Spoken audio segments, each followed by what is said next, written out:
Welcome to subscribers of target 100 mathematics. हाँ जी, 11th class. आज मैं आपके लिए लेकर आई हूँ मार्च 2025 का पेपर।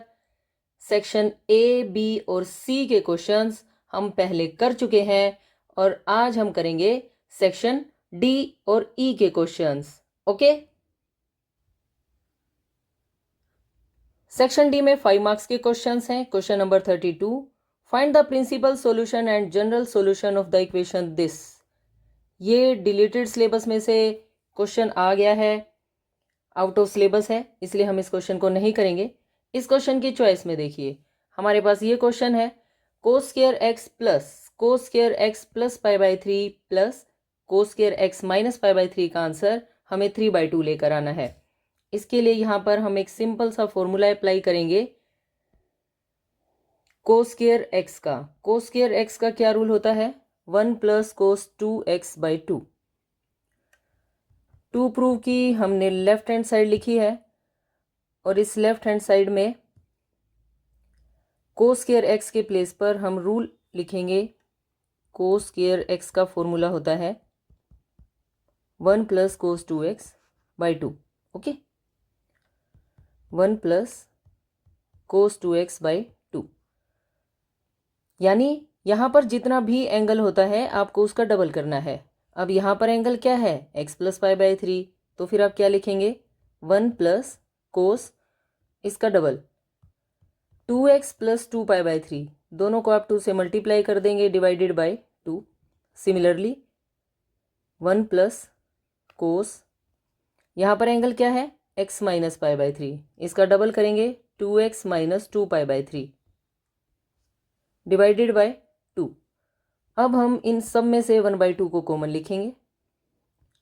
1 प्लस 1 प्लस 1 कितना बन जाएगा? 3 plus cos 2x as it is, cos 2x plus 2 pi by 3 भी as it is, plus cos 2x minus 2 pi by 3 as it is. अब हम यहाँ रूल अप्लाई करने वाले हैं कोस सी प्लस कोस डी का। यहाँ पर कोस सी प्लस कोस डी का क्या रूल होता है? 2 कोस सी प्लस d/2 कोस सी माइनस d/2। जब भी आप कोई भी रूल अप्लाई करें उसे आप एक बॉक्स में क्लोज कर दें।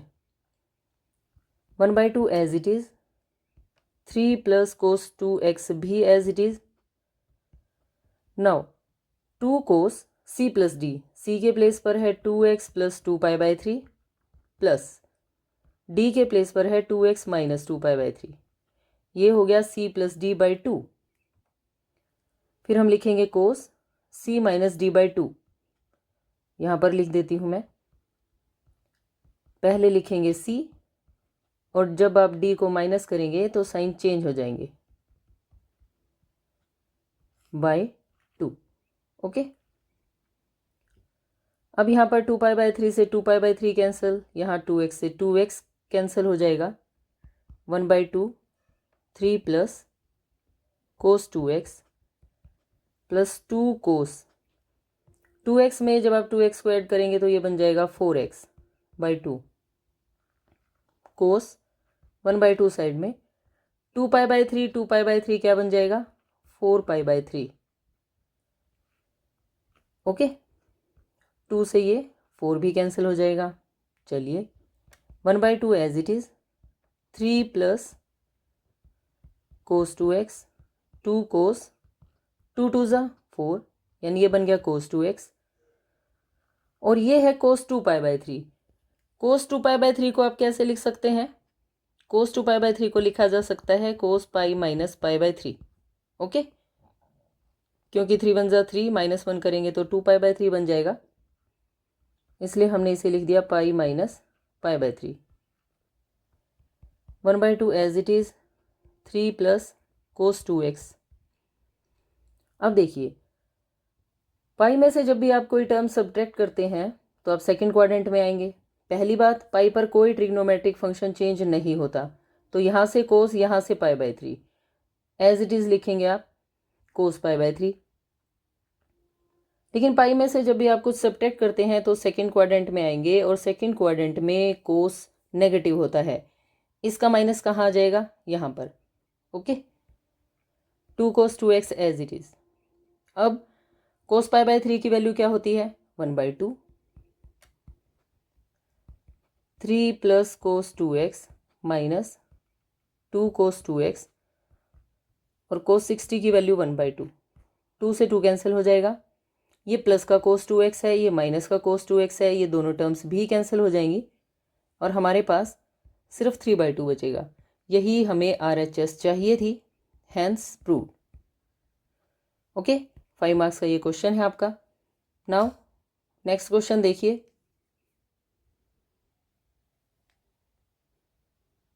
Now question number 33, find the equation of ellipse with measure axis along x-axis and passing through the points this and this. Also find its eccentricity.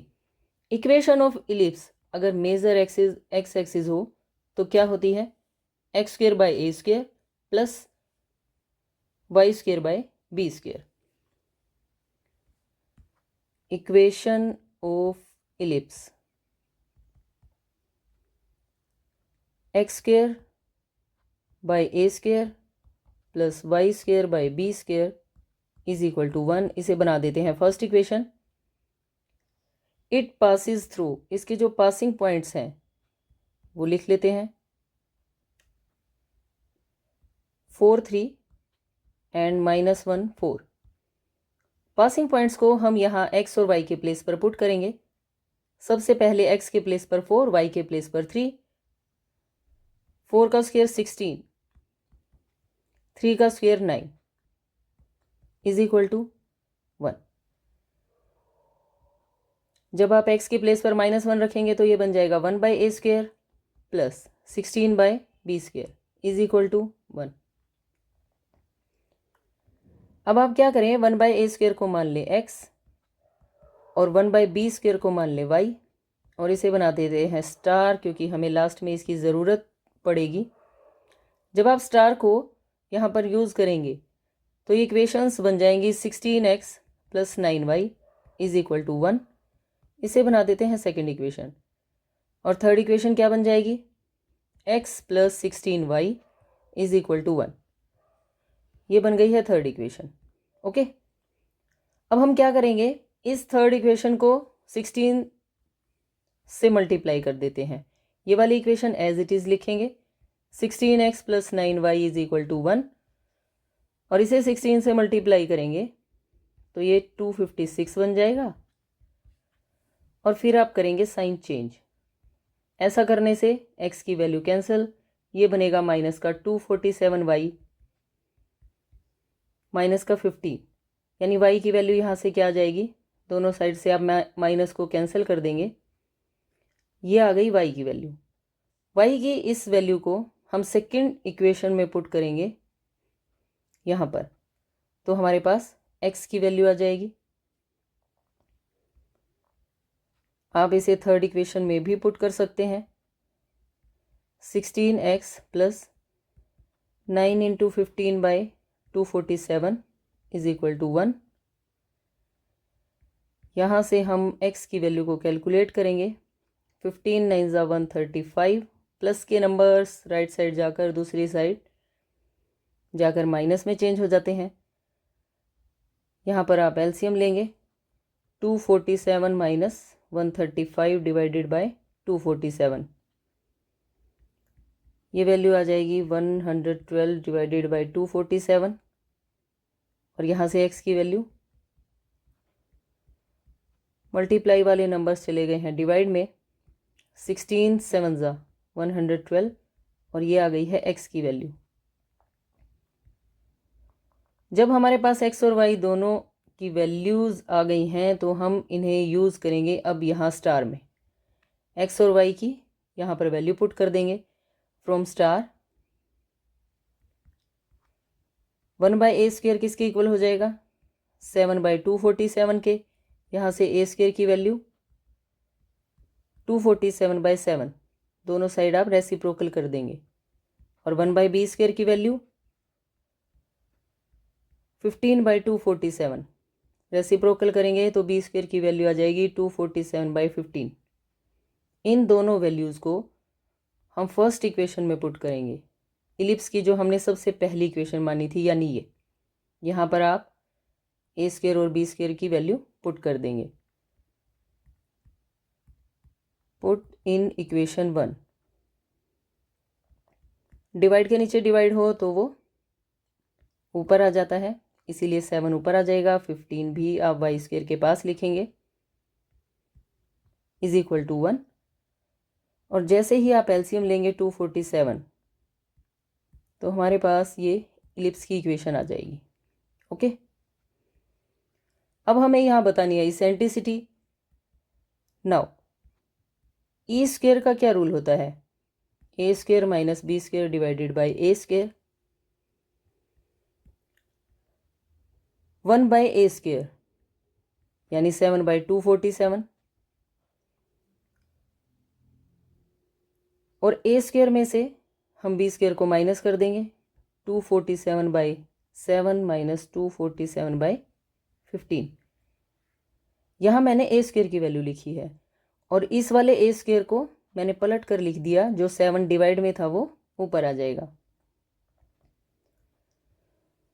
7/247, यहाँ से हम 247 को कॉमन लिख लेंगे। 1/7 माइनस 1/15, ये वाली टर्म्स कैंसिल, एलसीएम आ जाएगा 105। 15 माइनस 7 यानी 7 इंटू 8 105। 7 से हम इसे कैंसिल कर देंगे, ये वैल्यू आएगी ई स्क्वायर की, लेकिन हमें चाहिए ई।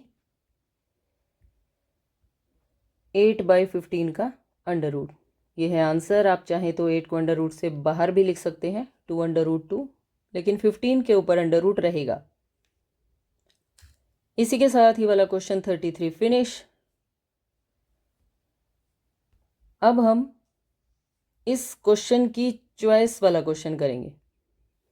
If origin is the centroid of triangle PQR with vertices this and this, then find the values of A, B and C. Also find the length of its sides. सबसे पहले triangle के vertices लिखेंगे। Given vertices are P 2A1 6, Q -4 3B -10 and R 8 14 2C। Centroid वो point होता है जहां triangle की तीनों मीडियंस इंटरसेक्ट करती हैं, इसे हम G से डिनोट करते हैं। और सेंट्रोइड का फॉर्मूला होता है सेंट्रोइड ऑफ ट्रायंगल। इसका रूल होता है, कोऑर्डिनेट्स फाइंड करेंगे x1 + x2 + x3 divided by 3, y1 + y2 + y3 divided by 3. Similarly, z1 + z2 + z3 divided by 3. ये x1 है, ये x2 और ये x3। ओके, लेकिन हमें यहाँ पर सेंट्रोइड जो है वो ओरिजिन दे रखा है, यानी सेंट्रोइड के कोऑर्डिनेट्स क्या बन जाएंगे? 0 0 0। सेंट्रोइड गिवन है, ओरिजिन इज इक्वल टू, यहाँ आप x1 x2 x3 की वैल्यूज़ पुट करेंगे। 2a - 4 + 8 divided by 3। y1 के लिए 1 + 3b + 14 divided by 3, then 6 - 10 + 2c divided by 3। अब इन तीनों को हम अलग अलग जीरो के इक्वल लिखेंगे। 8 - 4 की value 4 divided by 3 is equal to 0। यहाँ से a की वैल्यू हमारे पास आ जाएगी, ये वैल्यू 0 हो जाएगी, और -4/2 का आंसर -2। सिमिलरली 1 + 14 यानी 15, 3b + 15 divided by 3 is equal to, अगर 0 है तो यहाँ से b की वैल्यू -15/3 यानी -5, और 6 - 10 की value -4 + 2c divided by 3 is equal to 0। Then 2c is equal to 4 और यहाँ से c की वैल्यू कितनी आ जाएगी 2। ओके, सो लास्ट में आप लिखते हैं a is equal to -2, b is equal to -5 and c is equal to 2। इसी के साथ ही question finish. Now question number 34। If sum of n 2n and 3n terms of AP are S1 S2 S3 show that this. बहुत ही simple सा question है।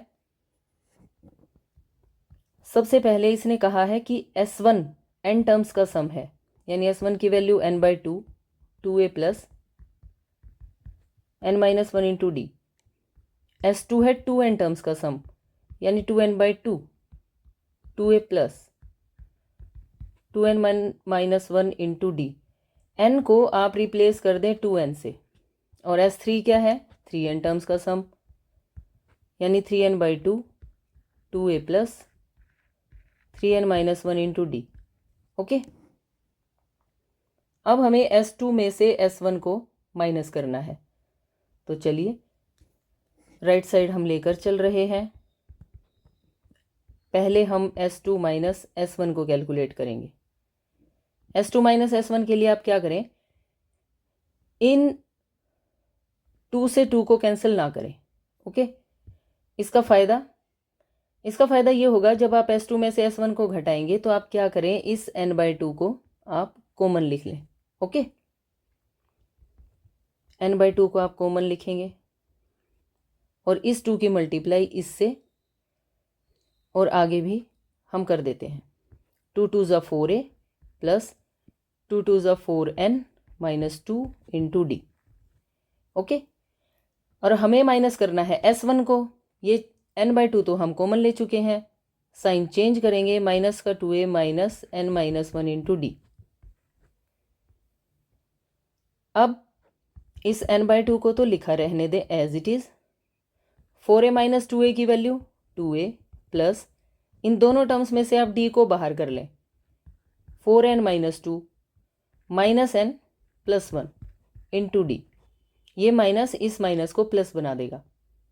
Now n/2 2a plus 4n minus n की value 3n minus 2 plus 1 की value -1 into D. अभी हमें यहाँ पर 3 से मल्टीप्लाई भी करना है। नाउ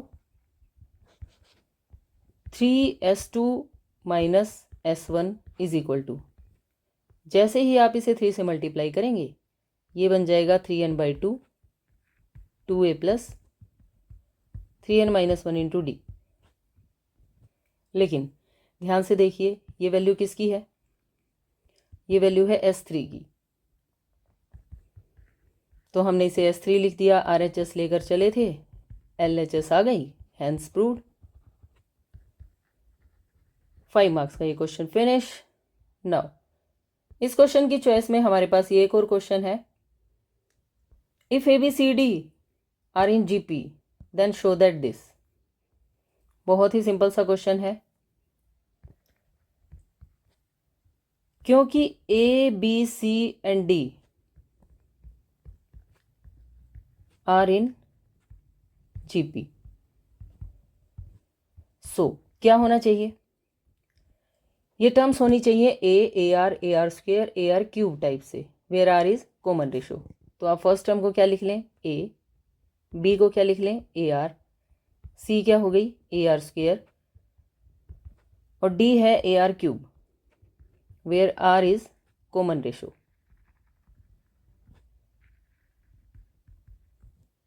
जो हमें प्रूव करना है हम उसकी लेफ्ट हैंड साइड लेकर चलते हैं। LHS A square as it is, लेकिन B और C के प्लेस पर आप वैल्यू पुट कर देंगे। B का स्क्वेयर है तो इसका स्क्वेयर क्या बन जाएगा A square R square, C का स्क्वेयर करेंगे तो A स्क्वेयर R की 4 ब्रैकेट बंद। नाउ B स्क्वेयर की वैल्यू पुट कर दी, C स्क्वेयर की वैल्यू पुट कर दी, और D स्क्वेयर की, यानी r⁻6। अब यहाँ से A स्क्वेयर को कॉमन लिख लें, 1 plus R square plus r⁻4 बचेगा, और यहाँ से ए स्क्वेयर आर स्क्वेयर कॉमन आ जाएगा क्योंकि ये टर्म सभी में है।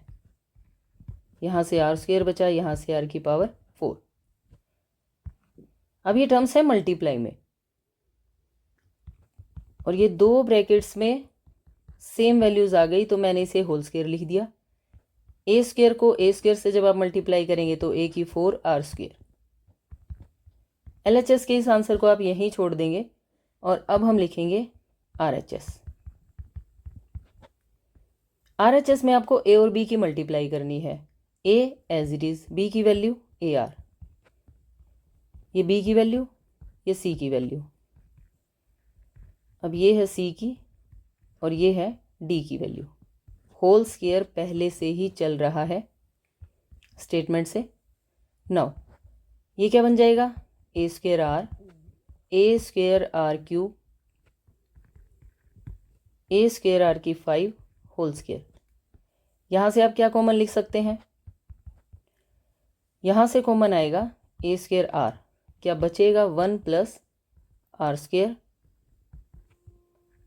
आर रेज़ टू पावर 4 और होल स्क्वायर अभी चल ही रहा है। जैसे ही आप ये स्क्वायर ओपन करेंगे ये बन जाएगा 4, ये बनेगा स्क्वायर और इस फुल ब्रैकेट का ऐसे होल स्क्वायर। अब LHS का हमारा आंसर ये आया था, RHS का आंसर ये आ गया। ओके, इन दोनों से हमें क्या पता चल रहा है, सो LHS is equal to RHS। Hence proved, यही हमें प्रूव करना था। Now next question, find mean and variance of the following table.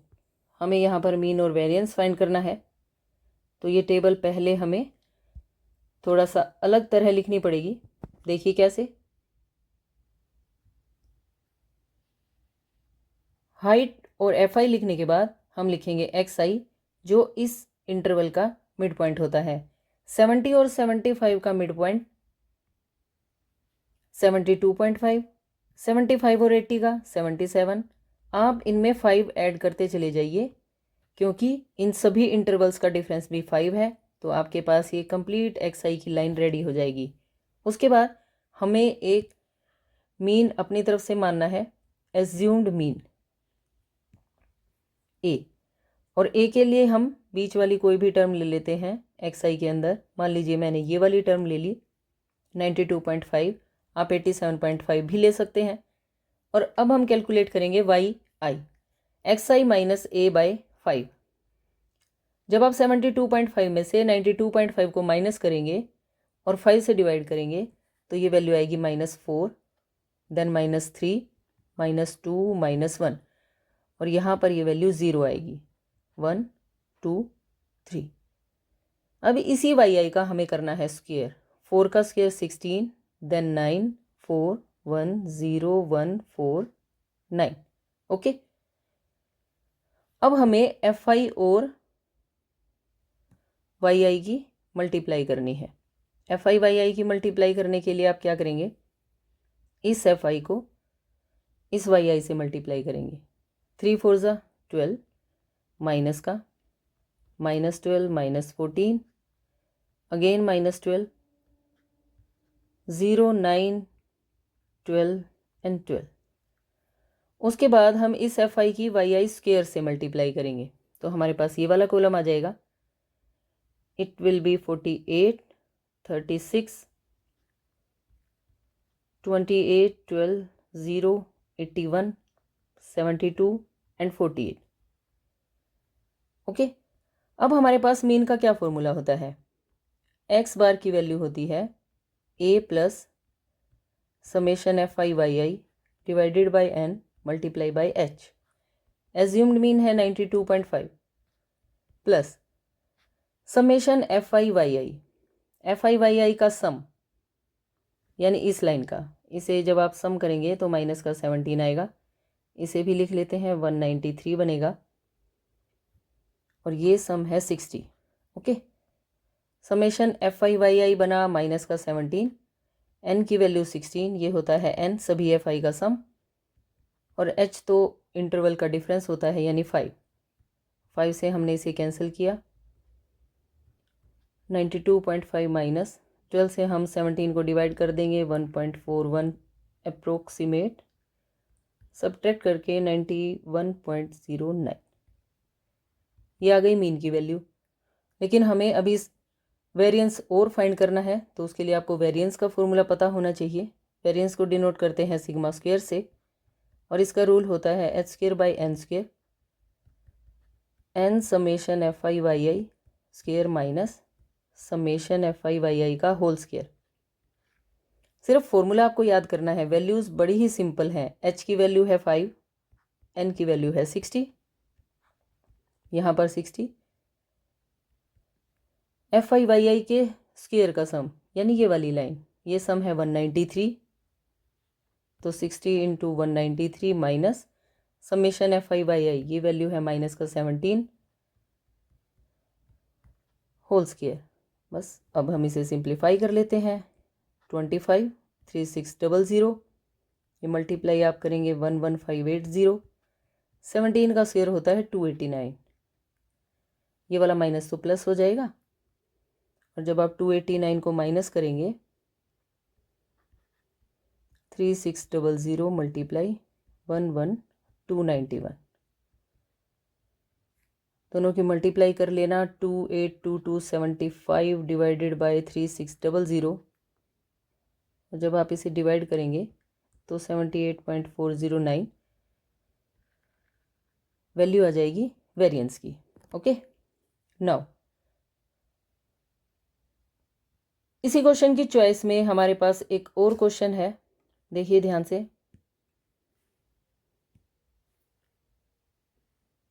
The mean and standard deviation of 100 observations were calculated as 40 and 5.1 respectively. The student by mistake 50 instead of 40. For one observation, find correct mean and standard deviation. हमें यहाँ पर mean और standard deviation find करना है। तो चलिए सबसे पहले हम लिख लेते हैं n की वैल्यू। नंबर ऑफ ऑब्जर्वेशंस हमारे पास है 100। इनकरेक्ट मीन है 40, इनकरेक्ट मीन यानी x बार की वैल्यू ये है 40, और स्टैंडर्ड डेविएशन यानी सिग्मा ये वैल्यू है 5.1 यहाँ से। ओके, नाउ मीन का क्या फॉर्मूला होता है? Summation x I by N. X I की वैल्यू 40, सॉरी मीन की वैल्यू एक्स बार की वैल्यू 40 और एन की वैल्यू 100। हम यहाँ पुट करके समेशन एक्स आई की वैल्यू कैलकुलेट करेंगे, यानी 40 is equal to summation x i divided by 100। This implies summation x i is equal to 40 into 100 4000। अब हमें इस सम को करेक्ट करना है। करेक्ट सम क्या होगा? 4000 में गलती से कितना लिया गया था? 50, तो आप इस 50 को माइनस कर दें, और सही क्या है? 40, इस 40 को प्लस कर दें। 3990।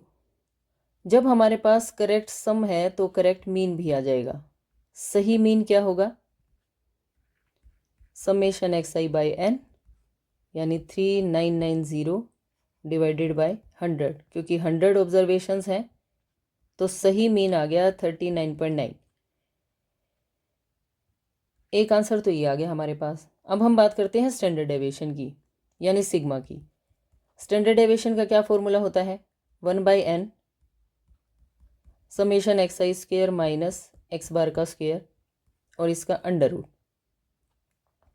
सबसे पहले तो आप इस अंडर रूट को गायब करें, स्क्वायर करेंगे 1/n समेशन एक्स आई स्क्वायर माइनस एक्स बार का स्क्वायर। अब जो जो वैल्यूज़ आपको पता है, ये है स्टैंडर्ड डेविएशन की, ये है मीन वाली, ये वैल्यूज़ हम यहाँ पुट कर देंगे। 5.1, n की वैल्यू 100 है, इसकी वैल्यू पता नहीं, माइनस 40 का स्क्वायर। 5.1 का स्क्वायर करेंगे तो 26.01, इसका स्क्वायर 1600 जो इस तरफ आकर प्लस का हो जाएगा 1/100 समेशन एक्स आई स्क्वेयर, इन दोनों का हम सम करेंगे। डिवाइड वाले नंबर्स दूसरी तरफ जाके मल्टीप्लाई में हो जाते हैं, तो यहाँ से समेशन एक्स आई स्क्वेयर की वैल्यू मेरे पास आ जाएगी 162601। ओके, अब हमें इसका करेक्ट सम निकालना है, correct summation x I square 162601 में से, क्योंकि ये एक्स आई का स्क्वेयर है, हमारी टर्म्स क्या गलती से ली गई थी 50, तो इसमें यानी 50 का स्क्वेयर ऐड है, उसे हमने सब्ट्रैक्ट कर दिया और 40 का स्क्वेयर हमने ऐड कर दिया। ओके, इसकी कैलकुलेशन आ जाएगी 161701। नाउ करेक्ट स्टैंडर्ड डेविएशन, फिर से आप फॉर्मूला लिखेंगे और अब की बार आपको जो जो सही वैल्यूज़ पता हैं वो सही वैल्यूज़ रख देंगे। n की वैल्यू 100, समेशन आप सही लेकर आए हैं ये वाला 161701 माइनस सही मीन यहाँ पर अब पुट किया जाएगा 39.9 का स्क्वायर और अंडर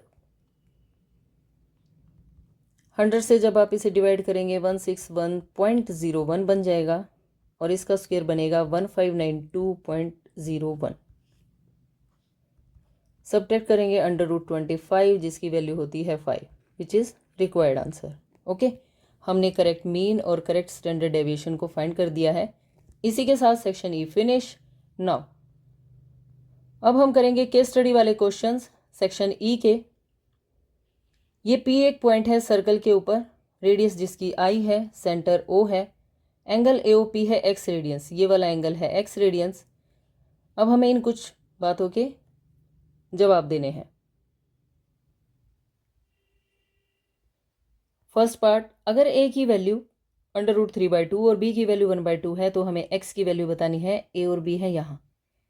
ए की वैल्यू √3/2 का मतलब है हमारे पास ये वाला डिस्टेंस √3/2 है, यानी ओ एम की वैल्यू √3/2 है। बी की वैल्यू 1/2 का क्या मतलब है, ये वाला डिस्टेंस 1/2 है।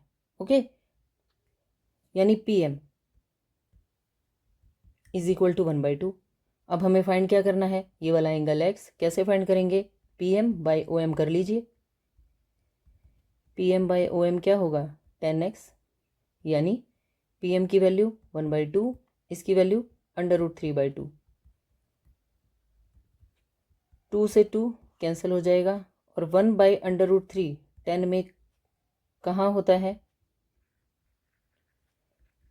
10π/6 पर, यानी यहाँ से मेरे पास x की वैल्यू कितनी आ गई, π/6। ये हो गया फर्स्ट पार्ट। सेकंड, अगर x की वैल्यू 2π/3 है तो हमें साइन x फाइंड करना है, यानी साइन 2π/3 फाइंड करना है। साइन 2π/3 को हम कैसे लिख सकते हैं, पाई माइनस π/3। और पाई में से जब भी आप कुछ सब्ट्रैक्ट करेंगे तो ट्रिग्नोमेट्रिक फंक्शन नहीं बदलता, यहाँ से बन गया साइन π/3 और आप पहुँचेंगे सेकेंड क्वाड्रेंट में। यहाँ पर साइन होता है, यानी प्लस माइनस की कोई दिक्कत नहीं, और साइन π/3 की वैल्यू √3/2। नाउ थर्ड पार्ट, अगर साइन x 1/3 हो, कोस x 2/3 हो, do you agree with the result. चलिए चेक कर लेते हैं। हमारे पास एक आइडेंटिटी होती है sine square x plus cos square x is equal to 1। Value put की साइन की, कोस की, 1/3 का square 1/9 plus 4/9 is equal to 1। ये तो 5/9 बन गया और 1 के इक्वल आ गया, ये तो फॉल्स, गलत हो गया। So we don't agree with the result. इसमें आप क्या लिखेंगे, सो आई लिख दीजिए, I don't agree with the result. ये वैल्यूज नहीं हो सकती हैं साइन और कोस की। नाउ फोर्थ पार्ट में, if you don't agree give reason of your disagreement. Disagreement का रीजन यही है, since these values don't satisfy this identity sin square x plus cos square x is equal to 1. Finish. Okay. Now question number 37. In a factory chairs are manufactured. Cost function हमें दे रखा है, तो चलिए लिख लेते हैं क्वेश्चन नंबर 37. सी एक्स की value है 20x plus 4000. Revenue function R x यानी आपकी इनकम 60x प्लस 2000. एक्स क्या है? Number of chairs produced. और हमें इन क्वेश्चंस के आंसर्स देने हैं. Question number 1, how many chairs at least must be produce to make some profit. थोड़ा सा भी फायदा हो जाए, यानी प्रॉफिट फंक्शन. पी एक्स का क्या फॉर्मूला होता है? आपकी जितनी भी इनकम हुई है उसमें से अगर आप कॉस्ट को माइनस कर देंगे तो वो प्रॉफिट होता है. यहाँ से 60x plus 2000 minus 20x minus 4000. तो यहाँ से हमारे पास प्रॉफिट यानी पी एक्स की क्या वैल्यू आ जाएगी? 40x minus 2000. अब फर्स्ट पार्ट में इसने सिर्फ कहा है थोड़ा सा प्रॉफिट, सम प्रॉफिट, यानी पी एक्स की वैल्यू को हम ग्रेटर देन 0 रख देंगे और यहाँ से x को कैलकुलेट कर लाएंगे. माइनस के नंबर दूसरी तरफ जाकर प्लस के हो जाते हैं और यहाँ से x की वैल्यू आ जाएगी 50. इस बात का मतलब नंबर ऑफ चेयर्स प्रोड्यूस्ड 50 से ज़्यादा होनी चाहिए. So minimum number of chairs must be 51. कम से कम 51 चेयर्स बने तो थोड़ा बहुत फ़ायदा हो जाएगा. सेकेंड पार्ट में अगर उसे 10,000 का प्रॉफिट या फिर ज़्यादा का, तब कितनी चेयर्स बननी चाहिए? यानी पी एक्स को आप greater than equal to 10,000 put कर देंगे. 40x minus 2000 greater than equal to 10,000. Minus का 2000 उस तरफ जाकर प्लस का, यानी ये वैल्यू बन गई 12,000 और यहाँ से x की वैल्यू आ जाएगी 300. ओके, यानी नंबर ऑफ चेयर्स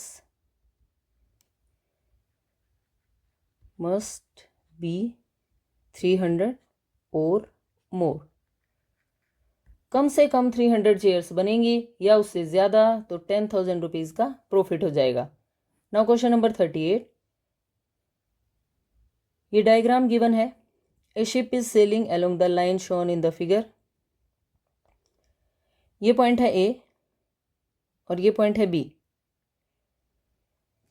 ये हमें 100, 300 ये कोऑर्डिनेट्स गिवन है. Distances are in kilometre. Question देखिए, find the equation of the path.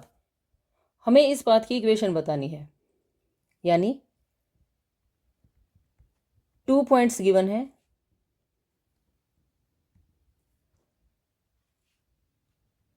A point के कोऑर्डिनेट है 100, 300 और बी पॉइंट के कोऑर्डिनेट्स हैं 400 और 700. इक्वेशन ऑफ पाथ का मतलब है आपको इक्वेशन ऑफ ए बी बतानी है.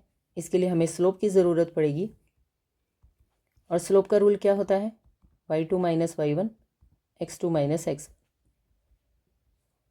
y2 700, ये वैल्यू आपकी x1 की, ये y1 की, ये x2, ये y2. 700 में से आप 300 माइनस करेंगे और 400 में से 100 माइनस होगा. 400 डिवाइडेड बाय 300 यानी वैल्यू आ गई 4/3. Now equation of A B क्या रूल होता है? y minus y1 slope x minus x1. Okay, y1 की वैल्यू कितनी है? 300. y माइनस 300 स्लोप की वैल्यू 4/3 आ गई. x माइनस x1 की वैल्यू है 100. यहाँ पर आप 100 लिख देंगे.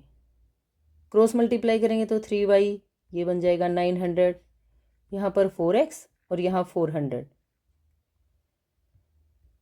3y दूसरी तरफ जाकर माइनस का 3y -900 इधर आकर प्लस का और 9 - 4 की value 5, this is equal to 0, which is equation of the path. Now second part. If the ship is sailing at the speed 25 kilometre per hour, ये हमारे पास स्पीड है. How much time it took from A to B. हमारे पास अगर speed है तो हम डिस्टेंस और फाइंड कर लेते हैं. ए से बी के बीच का डिस्टेंस कैसे फाइंड करेंगे. डिस्टेंस का क्या फॉर्मूला होगा. x2 - x1 का स्क्वायर, y2 - y1 का स्क्वायर, सम और अंडर रूट. x2 - x1 400 - 100 300, फिर हम स्क्वायर करते हैं. 7 में से आप 3 को माइनस कर दीजिए 400, यानी 300 का स्क्वायर प्लस 400 का स्क्वायर, सम और अंडर रूट. 3 का स्क्वायर 9, ये जो डबल ज़ीरो हैं इसकी 4 ज़ीरो बन जाएंगी. 4 का स्क्वायर 16, देन 1 2 3 4, 16 प्लस 9 25, 4 ज़ीरोज़ एज इट इज़. अब 25 का अंडर रूट 5, डबल ज़ीरो की सिंगल ज़ीरो, फिर से डबल ज़ीरो सिंगल ज़ीरो, यानी जो डिस्टेंस है वो है 500 किलोमीटर. अब हमारे पास टाइम का क्या फॉर्मूला होता है. Distance by speed. डिस्टेंस की वैल्यू 500 हमने कैलकुलेट की और स्पीड हमें 25 गिवन है, यानी 20. उसने पूछा था कितना टाइम लगेगा, 20 आवर्स. इसी के साथ ये पेपर फिनिश. मुझे उम्मीद है कि ये सभी क्वेश्चंस आपको अच्छी तरह से समझ आ गए होंगे. वीडियो को ज़्यादा से ज़्यादा शेयर करें, लाइक करें और चैनल को सब्सक्राइब करना बिल्कुल ना भूलें. Thanks for watching. Bye bye. Take care.